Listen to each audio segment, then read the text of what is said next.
Science की book है जिज्ञासा, उसका चैप्टर नंबर 2 कराने जा रहा हूँ। आदर्श जीव जगत हमारी आंखों की क्षमता से परे। ठीक है, ये आपकी नई बुक का चैप्टर है जिसे आज हम शुरू करने जा रहे हैं। तो देखिए, चैप्टर को शुरू करने से पहले बच्चों कुछ क्वेश्चन है, पहले हम इसे देख लेते हैं। क्या आपने कभी सोचा है कि यदि आपके पास का दृश्य जो अदृश्य है संसार दृश्यमान हो जाए, कुछ ऐसी चीज़ नहीं दिख रही है और वो दिखने लगे, तो आप क्या देख पाएंगे? आपको क्या लगता है कि इस अदृश्य संसार को अवलोकन करना, मतलब जो चीज़ें हमें दिखाई नहीं देती हैं उसको बिल्कुल जांच करना, आकार जटिलता सजीव के संबंध में आपके सोचने के ढंग को किस तरीके से बदलता है? क्या आपने कभी सोचा है कि ये सूक्ष्म जीव जो छोटे छोटे जीव होते हैं जिन्हें हम नहीं देख पाते हैं, वो एक दूसरे के साथ किस प्रकार से एक दूसरे के साथ क्रिया करते हैं? तो यही सब क्वेश्चन के आंसर बच्चों हम इस चैप्टर में जानेंगे। जैसे कि मनुष्य के जो नेत्र है वो केवल उन वस्तु को देख सकते हैं जो एक निश्चित आकार से थोड़ी बड़ी होती हैं। लंबे समय तक हम अपने आसपास की कई छोटी छोटी वस्तुओं से अनविज्ञ थे। कई ऐसी छोटी छोटी वस्तुएं जो हमें दिखती नहीं थी, और बहुत समय पूर्व लोगों ने ये खोज की कि एक कांच का एक वक्री टुकड़ा छोटी वस्तु को बड़ा दिखा सकता है। ठीक है, एक कांच का गोलाकार टुकड़ा होता है जो किसी भी छोटी चीज़ को बड़ा दिखाता है। ये कांच का टुकड़ा मसूर की दाल लेटिन के दाने जैसा होता है, जो कि बीच से मोटा होता है। देखिए ये बनाया मैंने चित्र, और किनारे से पतला होता है। ये सही है। इसे हम बच्चों क्या कहते हैं? लेंस कहते हैं। हम लेंस के थ्रू क्या करते हैं, किसी भी छोटी चीज़ को बड़ा करके देख पाते हैं। अब समय के साथ लेंस की गुणवत्ता में भी उसके जो गुण हैं उसमें भी धीरे धीरे सुधार हुआ, और उनकी आवर्धन क्षमता को बढ़ाया गया। मतलब बिल्कुल ही बारीक चीज़ को बहुत ही बड़ा करके दिखाने के लायक उसे बनाया गया। अब साधारण आवर्धन लेंस से लेकर सूक्ष्मदर्शी तक जो माइक्रोस्कोप हैं उनका भी यूज़ किया जाने लगा, और मनुष्य को वह देखने में सहायता की जिसमें नग्न आंखों से नहीं देख सकते। ठीक है, इस सूक्ष्मदर्शी के माध्यम से हम उन वस्तुओं को भी देखने लगे जो बिल्कुल ही दिखाई नहीं देते हमें। सूक्ष्म दृष्टि के आविष्कार से छोटे छोटे जीव से भरे एक अद्भुत और अदृश्य संसार का मार्ग प्रशस्त किया, और इस अध्याय में कुछ ऐसे ही जीवों के बारे में हम अन्वेषण करेंगे, मतलब जानेंगे। आप जीव की अद्भुत विविधता के विषय में पहले ही पढ़ चुके हैं। आपने चारों ओर देखिए कि कितने सारे सुंदर सुंदर पेड़ पौधे जीव जंतु भी हैं, और वे अलग अलग आकार रंग और रूप के हैं। कुछ जीव जंतु तो बहुत ज़्यादा छोटे होते हैं, लेकिन कुछ जीव जंतु बड़े होते हैं बहुत। वे न केवल अपनी संरचना में बल्कि अन्य लक्षणों में भी अलग होते हैं। उनके कुछ लक्षण होते हैं जो बिल्कुल ही अलग पाए जाते हैं। अब ये जितने भी सजीव हैं, चाहे वे पौधे हों जंतु हो, ठीक है, इन्हीं को हम क्या कहते हैं? जीव कहते हैं। क्या आपने कभी ये सोचा है कि आपको आंखों से दिखाई देने वाला सबसे छोटा जीव कौन सा है? ऐसा कौन सा जीव है जो सबसे छोटा है, जो जिसे आप देख सकते हैं? इस विषय पर हम आगे पढ़ेंगे। आपने कुछ लोगों को पढ़ने के लिए चश्मा पहने हुए भी देखा होगा। क्या आपने सोचा है कि चश्मा उन्हें स्पष्ट देखने में कैसे मदद करता होगा? ठीक है, तो उसमें क्या लगा रहता है? लेंस लगा रहता है। वो क्या करता है? छोटी छोटी चीज़ों को बड़ा करके दिखाता है। ठीक है, तो उसी से रिलेटेड आपके देखिए एक क्रियाकलाप है। चित्र 2.2 में दर्शाए गए 2.1 में देखिए एक चित्र है, गोल पर्दे वाला फ्लास्क है। ये गोल पर्दे वाला फ्लास्क है, इसमें जल से भरी है। ठीक है, इसे पानी से भर दिया। फ्लास्क के मुंह को कॉर्क से बंद कर दीजिए। अब फ्लास्क को एक खुली पुस्तक पर रखिए और इसके माध्यम से पुस्तक के अक्षरों को देखिए। देखिए कि आपको अक्षर कैसे दिखाई दे रहे हैं, थोड़े बड़े बड़े से दिखाई दे रहे हैं।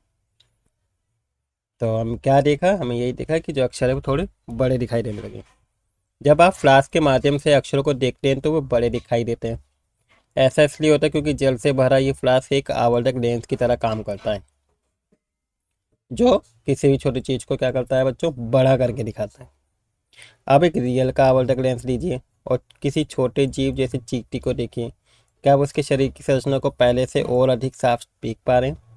तो लंबे समय तक लोग अपने आसपास की सूक्ष्म जीवों को देखने के लिए बहुत ज़्यादा उत्सुक थे, परंतु वे उन्हें अपनी नग्न आंखों से नहीं देख पाते थे। तो फिर हम इस अदृश्य संसार की खोज कैसे करें, कैसे इसको देखें? तो क्या आप जानते हैं कि कौन से वैज्ञानिक खोज ने सबसे पहले इन सूक्ष्म संसार को देखने में हेल्प की थी? कौन सी ऐसी खोज थी? तो देखिए यहाँ पर आता है आपका कि वह 1665 में रॉबर्ट हुक नामक एक वैज्ञानिक थे। इन्होंने माइक्रोग्राफिया नामक एक पुस्तक छापी थी। वे एक सतर्क और प्रेक्षक और कुशल कलाकार भी थे। इस पुस्तक में उन्होंने अत्यंत छोटी छोटी वस्तुओं के आवर्तिक चित्र भी दिखाए जिन्हें लोगों ने पहले कभी भी नहीं देखा था। ये वस्तु उन्होंने उस उपकरण से देखी थी जिसे हम आज क्या कहते हैं, माइक्रोस्कोप यानी कि सूक्ष्मदर्शी के नाम से जानते हैं। उनका सूक्ष्मदर्शी जो होता है वो नग्न आंखों से देखी जा सकने वाली वस्तु को उनके वास्तविक आकार से 200 से 300 गुना बड़ा दिखाता था। एक दिन उन्होंने कौर के एक पतले टुकड़े को देखा और पाया कि इसमें कोई छोटे छोटे रिक्त स्थान है, खाली जगह है, और ये प्रकोष्ठ उन्हें मधुमक्खी के छत्ते जैसे लग रहे थे। ठीक है, इस तरीके से जैसे आपका ये, ठीक है, इस तरह से मतलब बने हुए थे ये। उन्होंने जो देखा उसका चित्र बनाया और एक प्रत्येक भाग को कोशिका कहा। उन्होंने बोला कि ये क्या है, हर भाग एक कोशिका है। विज्ञान के क्षेत्र में सबसे पहले जीवन की सबसे छोटी इकाई को ही कोशिका कहा गया है। ठीक है, तो यही आपकी कोशिका की डेफिनेशन है, जो सबसे छोटी इकाई होती है। और 1660 के दशक के आसपास एंटोनो वॉन ल्यूनवॉक नामक एक डच वैज्ञानिक थे। इन्होंने इसका अधिक परिक्षण लेंस बनाया जिन्होंने अधिक उपयोगी सूक्ष्मदर्शी का निर्माण किया, और वे सूक्ष्म जीव जैसे जीवाणु, रक्त कोशिका को स्पष्ट रूप से उसमें देख सकते थे और उनका वर्णन करने वाले पहले व्यक्ति थे। इसी कारण उन्हें सूक्ष्म जीवी का जनक भी कहा जाता है। जैसे देखिए आपकी पुस्तक माइक्रोग्राफिया का चित्र है, आपका देखिए ये रहा। ठीक है, ये आपकी बुक का चित्र है। दूसरा देखिए आपका क्या है, रॉबर्ट हुक का सूक्ष्मदर्शी जिसे वो यूज़ करते थे, और ये आपका माइक्रोग्राफिया है जिसमें कॉर्क कोशिका को दिखाया गया है।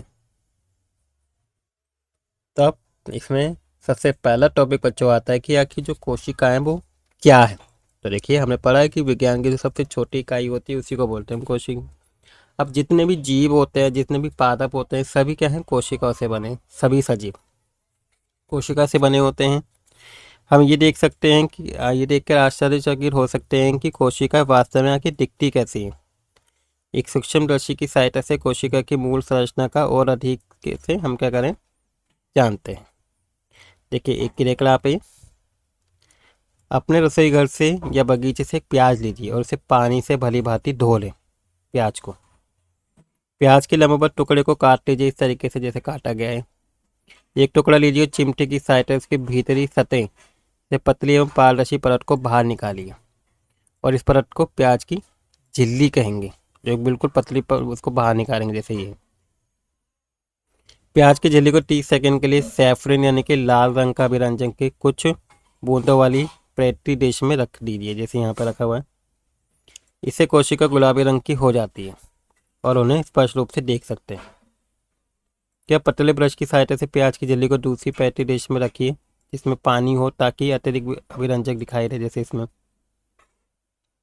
अब प्याज की अभिरंजित झिल्ली के कांच को स्लाइड पर एक पतले ब्रश की सहायता से रखिए, तीसरे वाले में।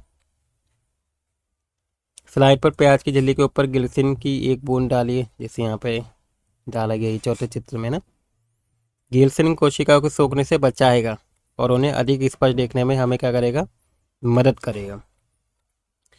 धीरे से कवर प्लेट से सुई की सहायता से प्याज की झिल्ली के ऊपर रखिए इस तरीके से। ठीक है, वायु के बुलबुले अंदर ना जाएं। शोषक पथ से कवर स्लिप के किनारों पर जमा अतिरिक्त ग्लिसरीन को हल्के से पोंछ दीजिए। आप स्लाइड का सूक्ष्मदर्शी के द्वारा अवलोकन कीजिए। जैसे स्लाइड है, आप इसको देखिए इस माइक्रोस्कोप की हेल्प से देखिए, जैसे देख रहा है तो आपको इस तरीके का चित्र दिखाई देगा जैसे ये है। एक आगे से निर्मित मोड़े जा सकने वाला सरल सूक्ष्मदर्शी का उपयोग भी कर सकते हैं। अच्छे 2.3 का जो गाँव वाला चित्र है आपको इसके इस तरीके से दिखेगा। तो जब हम इसकी तुलना इससे करेंगे, देखिए आपका ये क्या है, एक घर है, ईंट को इस तरीके से अरेंज किया गया, ईंट से बनी दीवार है। तो आपको सूक्ष्मदर्शी के नीचे लगभग आयताकार संरचना दिखाई दे रही है, और ये प्याज की झिल्ली की कोशिकाएं होती है जो बिना किसी अंतराल के सघन रूप से व्यवस्थित है, अरेंज है ये। ठीक है, जैसे यहाँ पे ईंटों की दीवार है नीचे ईंटों से। अब अपने आसपास के विभिन्न पौधों के पत्तों की झिल्ली को भी ध्यान से देखें। आप पाएंगे कि सभी पौधे कोशिकाओं से ही बने। ठीक है, लेकिन जंतु का शरीर भी क्या होता है बच्चों, वो कोशिकाओं से बना हुआ होता है। अब उसको समझने के लिए देखो एक और क्रियाकलाप है। स्वच्छ जल से कुल्ला कीजिए। आप एक स्वच्छ टूथपेस्ट के कोन सिरे का उपयोग करके अपने कपोल यानी कि गाल को भीतरी भाग को धीरे से खरोचिए, इस तरीके से, ठीक है, आराम से खरींचना है। और खुलचे हुए पदार्थ में पानी की एक बूंद मिलाकर एक स्वच्छ कांच की स्लाइड पर रख दीजिए, ठीक है, रखिए और उसे समान रूप से फैलाइए। स्लाइड पर रखे पदार्थ के ऊपर मेथिलीन ब्लू या नीले रंग का अभिरंजक होता है, उसकी एक बूंद डालेंगी। तो अभिरंजक के उपयोग से बड़े हुए विपर्सियास के कारण सूक्ष्म दृष्टि से देखने पर पदार्थ की दृश्यता बिल्कुल साफ दिखाई देती है। और इन 1 मिनट के बाद कोशिकाओं के सूखने से बचाने के लिए स्लाइड पर रखे पदार्थ के ऊपर ग्लिसरीन की कुछ बूंदें डालिए। अब ध्यान से उस पदार्थ को एक स्वच्छ कवर स्लिप रखिए और कवर स्लिप की सीमाओं से अतिरिक्त ग्लिसरीन को शोषक पट्ट से हटा दीजिए। तो स्लाइड को सूक्ष्म रूप से देखें तो आपको क्या दिखाई देगा, ठीक है। तो आप एक बहुभुजाकार संरचना देखेंगे। देखिए इस तरीके से आप एक संरचना देखेंगे, जैसे चित्र 2.4 में यहाँ पे दिखाई गई है। ये कपोल की कोशिकाएं जो आपके मुख से आंतरिक परत बनाती है। क्रिकलब 2.1 प्याज की झिल्ली की कोशिकाएं थी और 2.3 में मानव कपोल की कोशिकाएं, ठीक है। इन दोनों में आप समान देख सकते हैं क्या क्या अंतर है दोनों। तो हम देखते हैं कि कोशिका के क्या है, टोटल 3 भाग हैं, ठीक है। देखिए सबसे पहला भाग जो है ये कोशिका झिल्ली है, जो भारी भाग है, यहाँ पे लिखा भी देखिए भारी भाग को हम कोशिका झिल्ली कहते हैं। जो मध्य भाग होता है अंदर, ठीक है, मध्य भाग में स्थित गोल संरचना देखिए ये रही, तो इसको हम क्या कहते हैं बच्चों, केंद्रक कहते हैं, ठीक है। ये आपका केंद्रक है, एक पतली झिल्ली से ढका होता है ये केंद्रक। कोशिका झिल्ली और केंद्र के बीच देखिए खाली स्थान होता है यहाँ पे, तो ये क्या आपका कोशिका द्रव्य से भरा होता है। कोशिका के 3 मूल भाग अर्थात कोशिका झिल्ली, कोशिका द्रव्य और केंद्रक होते हैं, लेकिन कुछ कोशिका जैसे प्याज की झिल्ली की कोशिकाओं में एक अतिरिक्त भाग होता है, जिसे हम क्या कहते हैं, कोशिका भित्ति कहते हैं। तो देखिए हमें कोशिका पता चल गया, ठीक है, कि है ना, और इसके भाग पता चल गए। कोशिका झिल्ली, केंद्रक और कोशिका द्रव्य होते हैं, लेकिन प्याज की झिल्ली में एक अतिरिक्त होता है जो कि आपका कोशिका भित्ति है। अब कोशिकाओं में इन संरचनाओं का क्या महत्व है, इनका क्या काम है, ये हम पढ़ेंगे। जैसे सबसे पहले कोशिका झिल्ली कोशिका द्रव्य और केंद्रक को घेरे रहती है, ठीक है। कोशिका झिल्ली एक कोशिका को दूसरी कोशिका से अलग करने का काम करती है और ये सरंध्र होती है और जे प्रक्रम के लिए आवश्यक पदार्थों के प्रवेश और अवशिष्ट पदार्थों के निकास को मतलब कंट्रोल करके रखती है कि कितना पदार्थ अंदर जाएगा और कितना को निकास होगा। कोशिका द्रव्य में कोशिका के अन्य घटक यौगिक जैसे कार्बोहाइड्रेट, प्रोटीन, वसा, खनिज, लवण, ये सब भी उसके अंदर मौजूद होते हैं। अधिकांश जैव प्रक्रम कोशिका द्रव्य के भीतर ही होते हैं। कोशिका के भीतर होने वाली सभी गतिविधि को केंद्रक क्या करता है, नियंत्रण करके रखता है और ये वृद्धि को भी नियंत्रित करता है। पादप कोशिका में कोशिका भित्ति होती है जो पौधों को मजबूती प्रदान करती है और यही कारण है कि सभी कोशिकाएं एक दूसरे के साथ सघन रूप से क्या है, जुड़ी हुई रहती हैं, व्यवस्थित रहती हैं और यही उनकी संरचना को क्या करती है, सदृढ़ दिखाई देती है, यानी कि मजबूत बनाती है। एक सोपान ऊपर, ठीक है, इसे देखते हैं बच्चों। पौधे के सभी भागों को कोशिकाओं में छड़ाकार संरचनाएं होती हैं जिसे हम लवक यानी कि प्लास्टिक कहते हैं, ठीक है, जो छड़ के आकार की होती है। कुछ लवक जैसे हरित लवक क्लोरोप्लास्ट बोलते हैं जिसे, इसमें पर्ण हरित होता है और इनका रंग क्या होता है, हरा बनाता है इसे। प्रकाश संश्लेषण में सहायता करता है। आरित भागों में पदार्थों के भंडारण में भी हेल्प करता है, ठीक है, जो पदार्थ है उसको स्टोर करके रखने का भी एक काम करता है। पादप कोशिका में एक बड़ा खाली दिखने वाला स्थान भी होता है जिसे रसदानी कहते हैं। ये पादप कोशिका को महत्वपूर्ण पदार्थों को इकट्ठा करने में भी, अवशिष्ट पदार्थों से छुटकारा पाने और कोशिका के आकार को बनाए रखने में मदद करता है। साथ ही पौधे को मजबूती अवलंब प्रदान करता है। जंतु कोशिकाओं में धनिया प्राय अनुपस्थित होता है, यदि होती भी है तो सामान्य छोटी होती है।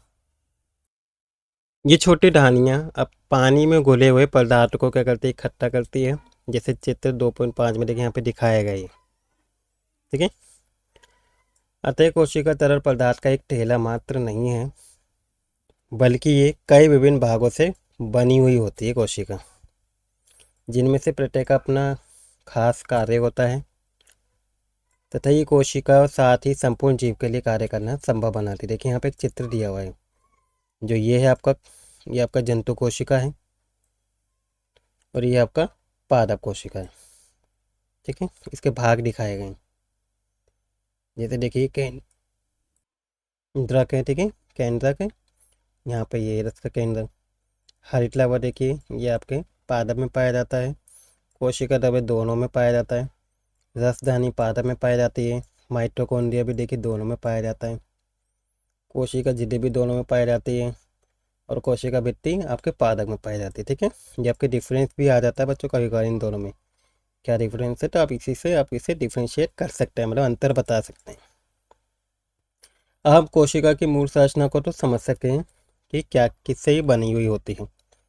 अब ये जानेंगे कि जो कोशिका है उसकी आकार कैसा होता है, संरचना कैसी होती है। तो कोशिका के आकार और संरचना में विभिन्नता। मानव में पेशी कोशी तंत्रिका कोशिका का चित्र यहाँ पे दिखाया गया है। ये देखिए पेशी कोशिका और ये तंत्रिका कोशिका का चित्र है। आप इनमें क्या समानता देख पा रहे हैं और क्या अंतर है दोनों में। एक पेशी कोशिका तर्क रूप यानी कि स्पिंडल होती है, जबकि एक तंत्रिका कोशिका बहुत लंबी और शाखा के आकृति की होती है। इसी प्रकार कुछ कोशिकाएं गोल होती है जबकि कुछ अन्य लंबी एक पतली होती है। अब विभिन्न जीवों में कोशिकाओं की संख्या अलग अलग होती है। कोशिका एक दूसरे से इतनी अलग क्यों होती है, क्या कोशिका आकार और संरचना भी अलग होता है, इसमें क्या संबंध है। तो देखिए कोशिका का विशेष आकार मतलब कोशिका अलग अलग आकार की होती है, संरचना भी अलग अलग होती है। अब जैसे गतिविधि 2.3 में हमने देखा था कि कपोल की आंतरिक कोशिका पतली और चपटी है। ये कपोल की आंतरिक सतह पर एक सुरक्षात्मक परत लगी हुई होती है जिसे तंत्रिका कोशिका का न्यूरॉन भी कहा जाता है और ये हमारे शरीर में संदेश ले जाने का काम करती है। ठीक है, जैसे कोई भी संदेश है एक जगह से दूसरी जगह ले जाने का काम करती है। इनका दीर्घीकृत आकार होता है, शाखी संरचना होती है। ठीक है, लंबा आकार होता है इसका, शाखा में इसकी आकृति होती है और ये शरीर के विभिन्न भागों तक पहुंचाने और संदेशों को शीघ्रता से पहुंचाने में हेल्प करती है न्यूरॉन। इसी प्रकार पादप कोशिका में भी विभिन्नता प्रदर्शित दिखाई गई थी। अब पौधों में भी कोशिकाएं आयताकार, लंबी, अंडाकार, यहाँ तक कि नलिकार भी हो सकती हैं। इस सब आकृति की होती हैं। अब कुछ पादप कोशिकाएं लंबी होती हैं जो पूरे पौधों में पानी पहुंचाने में हेल्प करती हैं। हमने कक्षा 7 में पाचन तंत्र के विषय में भी पढ़ा था, जिसके विभिन्न भाग हैं। ठीक है, और किस तरीके से काम करते हैं और उस पर अलग अलग जो भाग है वो कोशिकाओं से बने होते हैं। भोजन नली में पेशी कोशिका का एक समूह होता है और ये कोशिकाएं लहर की कुछ तरह संकुचित और शिथिल होती हैं। ठीक है, यानी कि सिकुड़ती हैं और फूलती हैं, जिससे भोजन जो है आमाशय तक जाता है। ये हमने पढ़ा था 7 में। और ये गति इसलिए संभव है क्योंकि पेशी कोशिका पतली होती है और लचीली होती है। आमाशय में भी अलग अलग प्रकार की कोशिकाएं होती हैं जो अलग अलग काम करती है।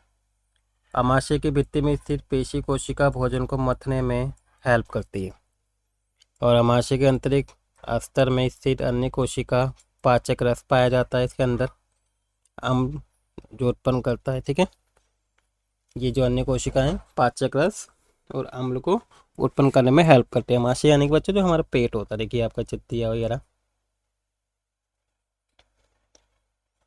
जो भोजन को विघटित करने में, ठीक है, भी हेल्प करती है। ये सभी कोशिका मिलके क्या करती हैं, जितनी भी कोशिकाएं देखिए ये सभी कोशिका मिलके आपका मनुष्य का एक पाचन तंत्र तैयार करती हैं। और सजीवों के शरीर में संगठन के स्तर क्या है। तो देखिए सजीव जो होता है उनका शरीर जटिल रूप से होता है, जैसे कोशिका 2.7 का, ठीक है, चित्र में दिखाया गया। ये रहा, देखिए ये कोशिका है। जीवन की मूल इकाई है, ठीक उसी तरह जैसे ईंट दीवार की मूल इकाई होती है। एक ईंट से काफ़ी सारी ईंटों को मिला के दीवार बनाई जाती है ना, एक एक ईंट है। तो ये आपकी एक कोशिका है। ठीक है, अब चित्र 2 घाव में देखा था, समान कोशिकाओं का एक समूह एक प्रकार का उत्तक बनाता है। ठीक है, अगर हम क्या करें, देखिए बच्चों, एक कोशिका है, सेम कोशिका है, ठीक है, तो जब इसको मिला देते हैं तो वो क्या बन जाता है, एक आपका उत्तक बन जाता है। जैसे आपका चित्र 2.7 के खा में दिखाएगा, देखिए ये रहा, ये आपकी कोशिका है, इनको मिला दिया देखिए, तो आपको क्या बन गया, एक ये उत्तक बन गया। और जब हम अलग अलग उत्तकों को मिला देते हैं तो एक अंग बन जाता है, जैसे ये अलग अलग उत्तकों को मिला के अंग बन के तैयार हो जाता है। और जब हम कई अंगों को मिला देते हैं तो एक अंग तंत्र तैयार हो जाता है, जैसे ये इस यहाँ पे काफ़ी सारे अंगों को एक साथ मिला दिया तो अंग तंत्र बन गया, जो शरीर का एक प्रमुख कार्य करता है। और चित्र 2.7 के यहाँ पे दिखाया भी गया। और सभी अंग तंत्र मिलकर एक पूरा जीव बन के तैयार हो जाता है। जैसे कोई पौधा या जंतु अतः संगठन के स्तर अलग अलग है। कोशिका उत्तक बनता है, फिर अंग बनता है, फिर अंगतंग और फिर जीव बनता है। तो संगठन के ये स्तर हमें ये समझने में मदद करते हैं कि किस प्रकार कोशिकाएं अलग अलग काम करती हैं और एक साथ मिलकर एक जटिल जीव की संरचना करती हैं। जटिल जीव का जो जीवन होता है वो एकल कोशिका अंडे से शुरू होता है। ठीक है, सबसे पहला क्या आता है बच्चों, अंडा आता है। अंडे से ही वो कोशिका विकास करती है और जीव में बदल जाती है। अनेक कोशिका निर्मित होती है और एक पूर्ण जीव बन के तैयार हो जाता है। ऐसे जीवों को बहुकोशिकीय जीव कहा जाता है, जिसमें एक से अनेक कोशिकाएं पाई जाती हैं। और मानव सहित जितने भी जंतु हैं, पौधे हैं, ये सभी क्या हैं, बहुकोशिक जीव के उदाहरण हैं। ठीक है, जिसमें एक से अनेक कोशिकाएं बनती हैं। अब जैसे क्या आपके संज्ञान में है शुतुरमुर्ग। ठीक है, एक शुतुरमुर्ग के बारे में बताया गया। देखिए आपका ये शुतुरमुर्ग का जो अंडा होता है उसका पीटक यानी कि अंडे का जो पीला भाग होता है सबसे बड़ी ज्ञात एकल कोशिका है। तो सबसे बड़ी जो कोशिका है वो शुतुरमुर्ग के अंडे की होती है। इसका व्यास लगभग 130 मिलीमीटर से भी अधिक होता है और 160 मिली तक होता है। अंडे में अतिरिक्त अंडकोशिका पदार्थ होता है जो सुरक्षा के लिए खोल और एक सफ़ेद तरल कोशिका कोष के निरंतर विकास में मदद करता है। ठीक है, इसके बाद बच्चों आता है सूक्ष्म जीव क्या है। ठीक है, इस टॉपिक को हम नेक्स्ट पार्ट में करेंगे। आई होप बच्चों आज के जो मैंने पार्ट कराया, जो भी आपको टॉपिक पता है, कोशिका, कोशिका के भाग, पादप कोशिका, ठीक है, जंतु कोशिका, उत्तक, ठीक है, जो भी आपको पता है अच्छे से समझ में आ गया होगा। अगर किसी भी टॉपिक में आपको कोई डाउट होता है मुझसे कमेंट सेक्शन में भी पूछ सकते हैं। और वीडियो अच्छी लगी हो तो वीडियो को लाइक कर दीजिएगा। चैनल पे नए हो तो बच्चों चैनल को सब्सक्राइब कर दीजिएगा। Thank you for watching video.